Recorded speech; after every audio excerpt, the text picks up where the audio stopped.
दबे कुचले शोषित वर्ग को जगाने वाले साहब काशीराम जी बहुजन समाज में जन्मे सभी संत महापुरुषों को नमन करते हुए सम्मानित मंच को मेरा क्रांतिकारी जय हिंद।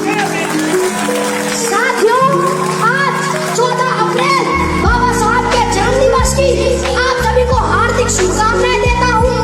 आप सभी का आभार व्यक्त करता हूँ, हार्दिक अभिनंदन स्वागत करता हूँ।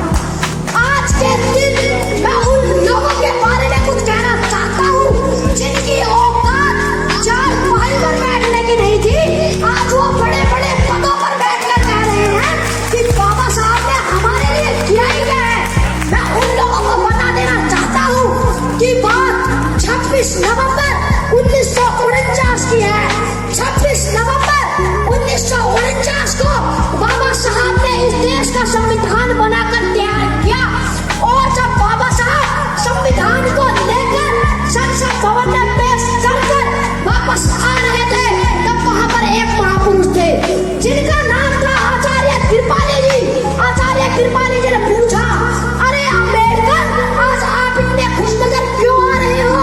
तब बाबा साहब ने जवाब देते हुए कहा कि आचार्य जी, आज से पहले इस देश में राजा रानी की कोख से पैदा होते थे, मगर आज मैंने रानी की कोख में ऐसा ऑपरेशन किया है कि आज के बाद राजा रानी की कोख से नहीं बल्कि ईवीएम और बैलेट पेपर से हो गए वो राजा बनाने का काम किया है बाबा साहब ने आपको।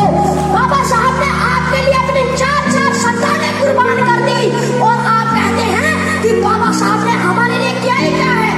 नींदें अपनी खोकर जगाया हमको, आंसू अपने गिराकर हंसाया हमको। ऐ मेरे दोस्त, मत भूल उस महान को, जमाना कहता है बाबा साहब जिनको, जमाना कहता है बाबा साहब जिनको। न करो वंदना उनकी जिन्हें तुम जानते नहीं हो, न करो वंदना उनकी जिन्हें तुम जानते नहीं हो, न डरो उनसे जिन्हें तुम पहचानते नहीं हो। क्यों उलझे हुए हो तुम पाखंडियों के बना हुए ब्रह्मजाल में? क्यों उलझे हुए हो तुम पाखंडियों के बना हुए ब्रह्मजाल में?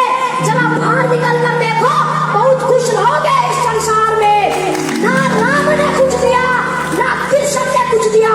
साथियों, ना राम ने कुछ दिया, ना अल्लाह ने कुछ दिया। जो कुछ भी दिया हमें बाबा साहब आपके संविधान ने दिया। क्यों पूछते हो उनको जिन्होंने तुम्हारा